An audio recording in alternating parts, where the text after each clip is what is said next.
First of all, this is a fun heist movie. Right. It's really gritty too. I heard that you read the script 6 years ago, Yeah. and you've been circling it for a while. Yeah. And that you had a little bit of a rivalry with this guy. Is that true? No rivalry. No rivalry. You know what it was? It was, he actually had the script at that point. And I just got a chance to read it, and then I met Christian, and I ran into Tucker, and it was at Relativity at the time, so I spoke to Tucker about it, and then it was just random. Like, I brought up the idea of working on the project, and then later it came around full circle, and 6 years later, they came to make it. I was like, oh, yeah, I want to do that. I want to play. I want to be in that. Yeah, that wasn't rivalry. The second I heard that he was interested in being involved, literally I was, Christian said, by the way, 50 really wants to do the movie to play Ensign. I'm like, no, he doesn't. He goes, no, he does. I goes, come on. He goes, dude, he loves it. He really wants in. So it was always different roles, but the second I knew he wanted to be involved, and then when I heard O'Shea Jackson wanted to be involved, then you go, we got a movie.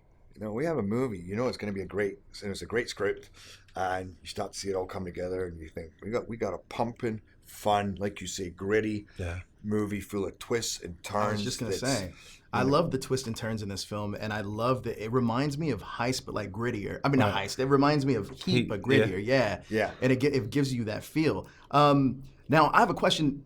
In this film, you guys obviously play on both sides of the law here. And it seems like the cops and the criminals both have this mutual respect for each other. Right. You guys talk about that a little bit? Well, it's a more advanced group of criminals. Like, because of the military experience, they're able to, map things out, go in and do it exactly as planned.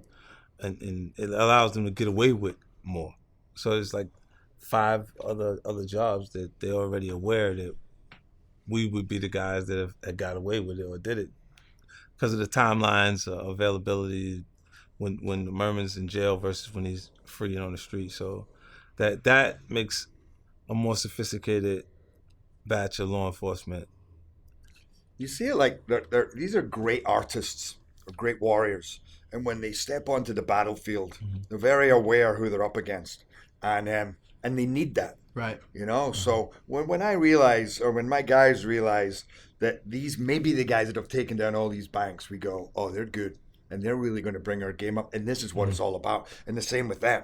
They go, you know what? We messed up a little, and now we have these guys on our ass. And they're the guys that we don't want coming after us. And then the game is on. Then it's these 2 tribes, and they're going to war. And there's an inevitability to it. Right. It's going down. It's this respect thing, too. Yeah. Now, you guys got other things coming out this year, which I'm really excited about. How to Train Your Dragon 3. Oh, yeah. And you got the Escape Plan, which I'm really excited about. What can you guys tell me about those projects?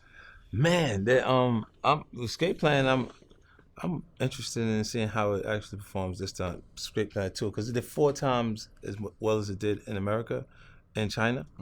Because Stallone is like big internationally, and then they found out when they were out there that I'm big. So I had to come back and do my thing on that. But while all come together, that one is an exciting project, and I play like a computer specialist in the actual joint. So. Listen, I actually have 5 movies coming out.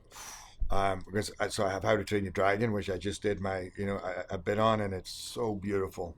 I think it might be the best of the lot. I did a little psychological thriller in Scotland called Keepers. I have Hunter Killer, a submarine movie coming out, which is phenomenal. And then I'm about to make the next Has Fallen, which is more like the Fugitive. It's our version of Logan. What that was to Wolverine, that's it's not a city falling. I think even we went, how many cities can we have fall? So it's going to be really surprising and visceral, and we have a great director on that too, Rick Waugh, who just did that movie Shot Caller with Johnny Bernthal, and so it's and then I did a cameo with Jamie Foxx and Robert Downey Jr. and Benicio del Toro, and in this comedy called All Star Weekend. That's gonna be good. Yeah, it's funny.